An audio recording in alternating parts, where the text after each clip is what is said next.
실장 국제 가격 전략에 대해서 설명을 드리도록 하겠습니다.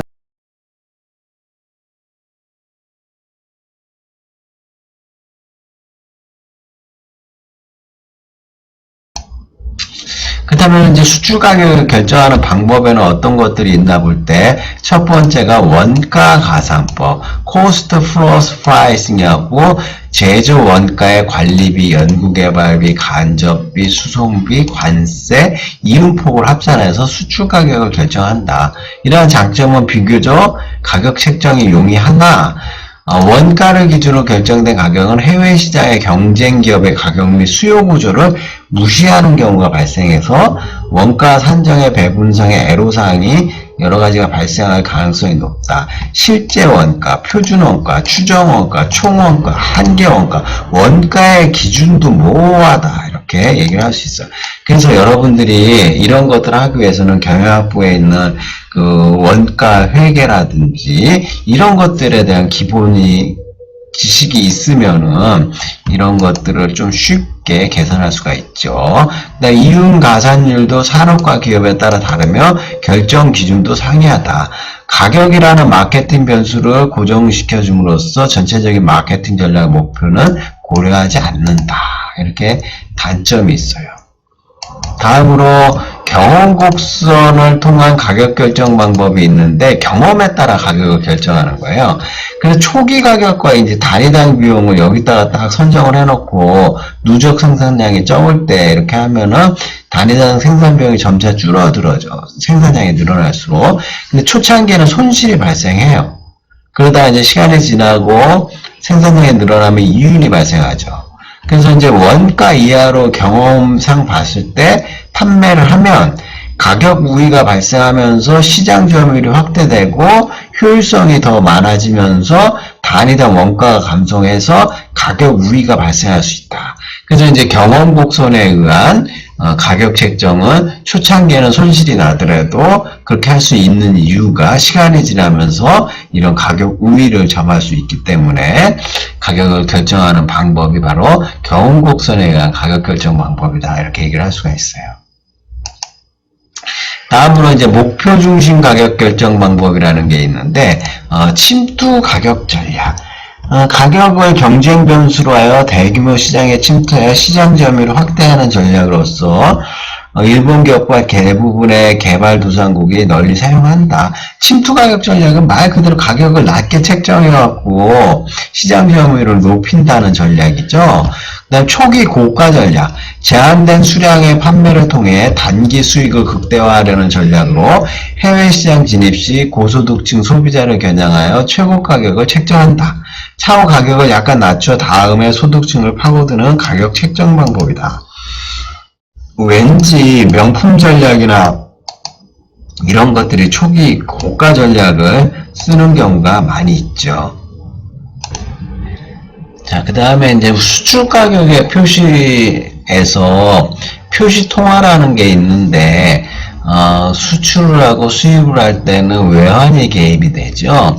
그래서 환 위험을 최소화하는 방향으로 이렇게 해야 되는데 우리나라는 지정통화 제도를 채택을 하고 있고 협상력의 열세 등으로 인해 표시통화의 선택에서 불리한 입장에 처하게 된 수출업체는 그에 따른 예상되는 환 위험을 선물 시장을 활용하는 등 해칭 기법을 통해 갖고 해칭을 해야 된다.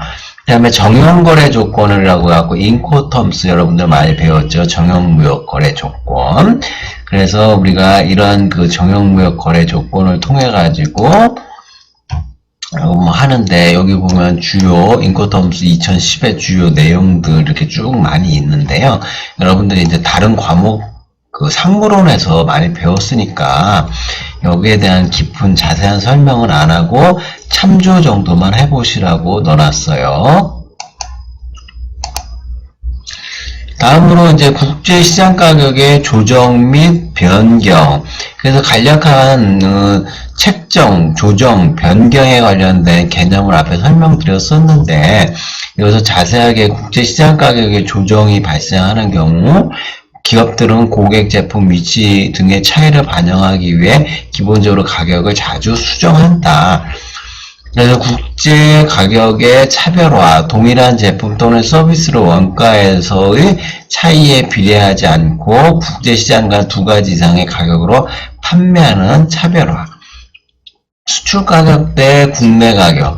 수출 가격은 수출 포장 비용, 통관, 신용공여, 대금 추심, 관련 비용 등 수출 업무에 부대되는 비용으로 인해 국내 가격보다 높아지기 마련이다. 수출 가격의 누준 문제.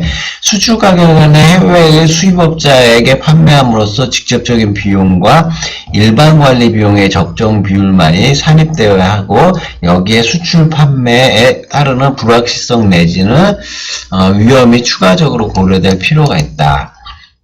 특정 수출 시장에서의 최적 가격은 당해 시장 국가의 특성과 기업 요인을 고려하여 책정이 되어야 하고요. 그러면은 수출 가격은 국내 판매의 경우보다 낮게 판매하는 경우에는 소득 수준이 낮은 나라에서 석유의 판매 성과를 거두기 위해서는 상대적으로 수출 가격을 낮게 책정할 필요가 존재하는데, 치열한 경쟁으로 인하여 가격을 낮추지 않고서는 수출이 불가능한 경우가 많다. 운송비, 기타 중간상의 마진 등 부가 비용으로 인한 수출 가격 누중으로 수출 판매 원가를 국내 판매의 경우와 비슷하거나 높은 수준에서 책정하게 되면 기대만큼의 시장 접근을 기대할 수 없다. 연구개발비 및 기타 간접 비용이 이미 국내 판매분에 충분히 반영되어 수출 비용을 낮게 평가해도 무방한 경우가 있을 수 있다. 그래서 해외 시장의 수요 곡선이 매우 비탄력적인 경우에만 타당하고요. 수출 가격이 국내 가격보다 낮아지는 경우 수입국의 덤핑 방지법에 의해 저촉돼서 제소당할 가능성이 있으니까 조심해야 될 필요가 있고요. 그래서 이제 우리 책에서는 국제 덤핑 규제에 관련된 내용들을 다루고 있는데, 가격의 조정과 변경해서 이 덤핑에 관련된 내용까지 좀 양이 방대하거든요. 그래서 이제 국제 덤핑 규제에 대해서는 개념 정도만 잠깐 알아보고 넘어가죠. 우리가 이제 반덤핑 관세라고 해서 국제거래에서 덤핑 행위는 궁극적으로 수입 국내의 효율적인 자원 배분을 저해하고 시장 질서를 불안하게 하는 불공정 무역으로서, 이를 시정하기 위해 수입국이 정상 가격과의 차이에 해당하는 만큼 추가적으로 관세를 부과한다. 이게 이제 반덤핑 관세거든요. 그래서 직접적인 준거라든지, 그다음에 미국의 반덤핑 정의, 우리나라 관세법 51조, WTO 반덤핑 협정, 이런 것들을 통해 갖고 우리가 반덤핑 가격, 관세, 이런 것들을 확인해 볼 필요가 있고, 근데 부과 기준, 이런 것들은 좀 더 전문적으로 이렇게 쭉, 관세론에서 들어가니까 여러분들이 거기서 한번 공부를 해 보시고요. 그 다음에 덤핑 규제에 대한 사전 대책과 사후 대책. 그러니까 덤핑에 안 걸리는 게 제일 좋겠죠. 수출업자 입장에서는. 그래서 이제 사전 대책과 사후 대책으로 이렇게 나눌 수가 있다. 이렇게 해서 여러분들이 나중에 교과서에서 이 내용들을 한번 읽어보시면 될 거예요. 아예 제소당하지 않도록 조심하는 게 제일 좋다. 사후 대책으로는 피해를 극소화하기 위한 전담반, 그 다음에 경험이 많은 변호사를 선임하는 게 제일 좋다. 이런 식의 내용들이 있어요. 그 다음에 국제 가격을 변경시켜야 되는 여러 가지 요인들이 있는데, 국제 가격의 변경은 환율의 변화에 따라 자국 통화의 평가 절상은 대외 경쟁력 하락을 의미하고, 기존 시장 점유율을 유지하기 위해서는 부득이하게 가격 인하의 시도가 요구된다. 그래서 환율 상승 시 기업의 선택은 어떻게 할 것인지, 기업의 목표 및 장기적 안목에서의 기업 전략과 합치되는 방향으로 선택하고, 국제 가격을 인상하여 수익률을 높이는 방법, 국제 가격을 인하하여 시장 지배력을 얻고자 하는 방법. 환율 변화에 따라 가격 변경의 시도가 필수적인 것은 아니다. 일본 기업은 엔화의 높은 가치를 활용하여 해외 현지에 직접 투자하는 방법으로 경쟁력을 약화를 보완했다. 그죠? 프라자 협정 이후에 이렇게 여러 가지 변경을 통해 갖고 경쟁력 확보를 하려고 노력했어요. 다음으로 변경 요인으로 원가. 원가의 상승 또는 하락은 가격 변경의 직접적인 원인으로 원가 가산법을 적용하는 경우 기업의 원가의 변화가 실제 판매 가격에 신속하게 반영이 된다. 원가의 변화에 대해 수입선 다변화, 수출선 다변화, 생산기지 다변화 등이 보다 적극적으로 대체하는 게 필요하다. 이렇게 얘기를 할 수가 있어요. 국제가격의 이제 변경에 대해서 계속 말씀을 드리고 있는데, 국제가격의 변경 사항 중에 경쟁자의 가격 변경에 따라 우리가 변경을 할 수가 있는데, 시장의 세계화 추세하에서 경쟁상의 가격 변경은 상당히 민감한 대응을 요구하고, 특히 제품 동질성이 높은 경우에 다른 대안이 없으면 가격을 같이 변경을 해야겠죠. 기업이 자사의 확장 제품을 차별화할 수 있는 방안을 추구해야겠지만 그렇지 못한 경우에 가격 인하에 대처를 해야 된다. 다음으로 수요 변화에 따라 가격 변경을 하는데, 수요 패턴의 변화를 예측할 수 있는 기업이 그렇지 못한 기업보다 가격 변경의 시도에 있어서 우위를 점유하고요. 수요 변화에 따른 가격 변경의 시도의 중요한 점은 소비자들의 가격 탄력성 정도다. 가격 탄력성이 높은 시장에서 가격 인상은 시장 점유율을 크게 저하시키는 요인이 된다. 소비재가 산업재해에 비해 가격 탄력성이 높고 국가별로 인도, 중국 같은 빈부격차가 심한 국가가 유럽 국가보다 가격에 덜 민감하다. 이렇게 책에 얘기하고 있어요.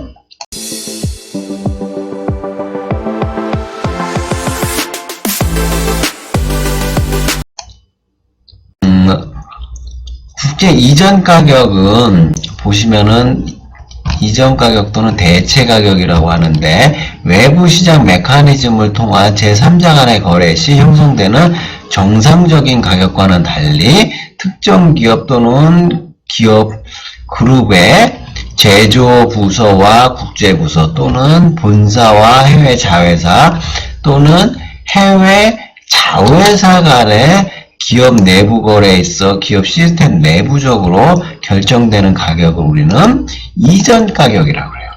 그래서 이제 이전 가격이라고도 하고 국제 이전 가격이라고도 하는데, 하여간 내부적으로 우리 회사 내에서 이루어지는 가격 형성을 말하는 거죠.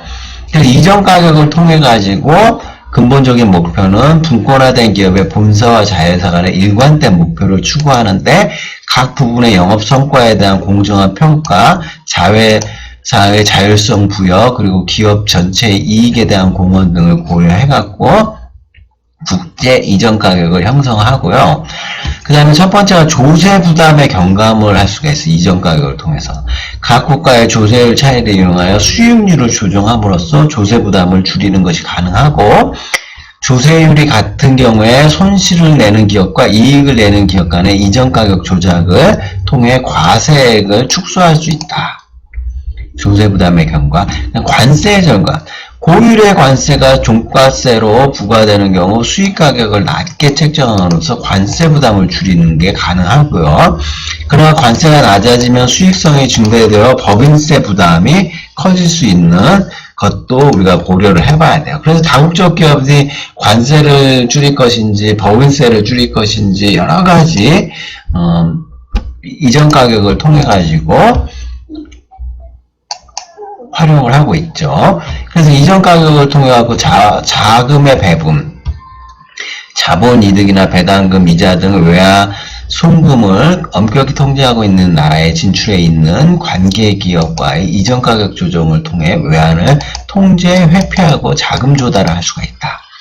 이전 가격은 정치, 경제적으로 불안정한 나라에 있는 기업에 투자한 자금을 조기에 회수하기 위한 방법으로 빈번히 활용된다. 그 다음에 경쟁 상태에 대한 고려. 각국 시장에서 경쟁 상태를 현지국 기업과 경쟁에 가장 효율적으로 대처할 수 있도록 이전 가격을 책정하고요. 개입 수준에 따른 차별화, 소유권 비율이 낮은 관계 기업에 수출하는 경우에는 가급적 이전 가격을 높게 책정하는 것이 기업 시스템 전체 이익을 극대화하는 것에 유리하다. 이렇게 얘기를 하고 있죠.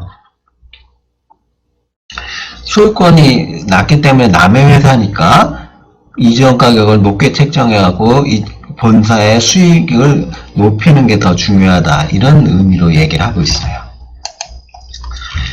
그래서 이전 가격을 책정하는 여러 가지 방법이 있는데 직접 원가법, 원가 가산법, 시장 상황에 기초한 방법, 정상 가격 뭐 이렇게 네 가지로 이렇게 들 수가 있는데요. 이 네 가지에 대해서 뭐 간략하게만 좀 설명을 드리고 이번 가격 전략에 대해서는 마무리 짓도록 할게요. 그래서 이제 이전 가격을 책정하는데 직접 원가법이라고 해서 직접적인 원가만 계산하여 자회사에 대한 이전 가격을 결정하는 방법으로 자회사의 판매량 증가가 모기업의 생산에 있어서 규모의 이익을 창출한다는 인식을 바탕으로 하고 있고요. 원가가산법 해가지고 직접 원가 이외에 간접 비용까지 가산하여 이전 가격을 결정하는 방법. 자회사의 판매가 정상적인 이익을 반드시 창출해야 된다는 입장으로 현지 경쟁 상황이나 해외 자회사의 구매 능력 등에 대한 배려가 부족하다. 이런 방법이 있고요. 두 번째, 시장 상황에 기초한 이전 가격은 자회사가 해외 시장에서 경쟁적 위치를 유지하기 위해 필요한 가격으로 이전 가격을 결정하는 방법. 새로운 해외 시장 침투 시 많이 사용한다. 시장 상황에 기초한 방법. 정상 가격 방법.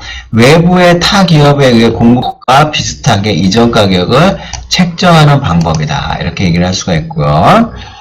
그 다음에 이러한 문제점으로서는 외부 시장에 판매된 적이 없는 반제품이나 차별화된 제품 또는 독점적인 기술인 경우에 정상적인 시장 가격이 모호하다. 따라서 관련 기업의 적절한 양보와 타협을 통한 협상 가격이 이전 가격으로 결정이 된다. 이렇게 얘기를 할 수가 있고요.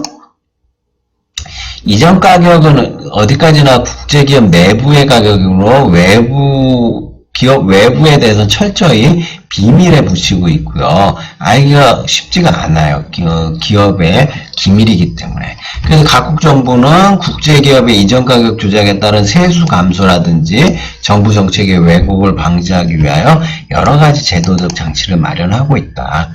그다음 기업 내부적 제약, 기업의 전체적인 입장에서 최적의 이전 가격일지라도 이전 가격의 결정 여하에 따라 영업 성과가 좌우되는 각 부분의 입장에서 불공평하게 책정된 이전 가격을 받아들이기 어려울 수 있다. 이제 자회사와 본사 간의 이제 거래 시의 가격, 한쪽의 마진을 어디에 얼마나 붙이느냐에 따라 가지고 문제가 될 수가 있고, 여기 관세라든지 법인세, 소득세들을 이전 가격을 통해 갖고 조작을 하면 정부에서는 이런 것들을 잘 캐치를 해가지고 과세를 잘 하려고 노력을 하고 하겠죠. 자, 국제가격전략 7장은 여기까지 설명을 드리고요. 우리가 국제 이전 가격의 어떤 책정, 조정, 변경 요인들 이런 거 알아두시면 되고, 그다음 중요한 거는 이전 가격의 개념, 그리고 왜 이전 가격을 통해 갖고 다국적 기업들이 어떤 혜택을 보고 있는지, 관세 절감, 법인세 절감, 소득세 절감, 자금 배분, 여러 가지 이제 특혜와 그다음에 잘못하면 비리거리도 만들 수 있는 게 이전 가격이다. 이렇게 설명을 드릴 수가 있어요. 7장에서는 국제 가격의 책정, 국제 가격의 조정, 변경에 관련된 개념과 내용을 배웠고요. 국제 가격 전략의 특성들, 그리고 수출 가격의 결정 요인, 수출 가격 누중의 문제에 대해서 다뤄봤고요. 그다음 원가 가산법을 통한 가격의 책정이라든지 경원곡선 가격 결정법, 그다음에 침투 가격 전략, 초기 고가 전략 등 다양한 가격 전략에 대해 배워봤고요. 수출을 하기 위해서는 표시 통화를 뭘로 할 것인지, 무역 거래 조건, 그다음에 덤핑 관세, 덤핑 마진율, 국제 이전 가격, 그리고 국제 이전 가격을 알아보기 위해서 정상 가격 방법, 기술 이전 비용 등 다양한 주요 용어를 통해 갖고 가격 전략에 대해서 이해할 필요가 있다, 이렇게 말씀을 드리고요. 유튜브 동영상 중에 재밌는 내용이 있더라고요. 우리가 물 마시는 생수 있잖아요. 에비앙이 왜 이렇게 비싼가?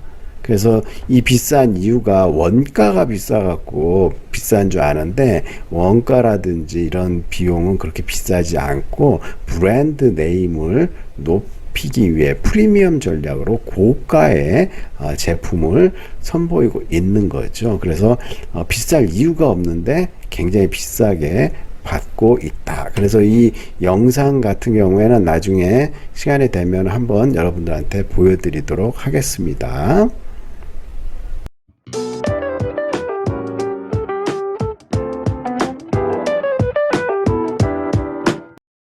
자, 7장의 국제 가격 전략 2편을 설명드리는데, 시간이 21분 조금 넘어갔고 25분에 맞추기 위해서 한 4분 정도 추가 설명을 더 드리려고 영상을 만들고 있는데요. 그냥 재밌는 기사들 몇 개 검색해갖고 제가 시간을 맞춰 드리려고 하고 있습니다.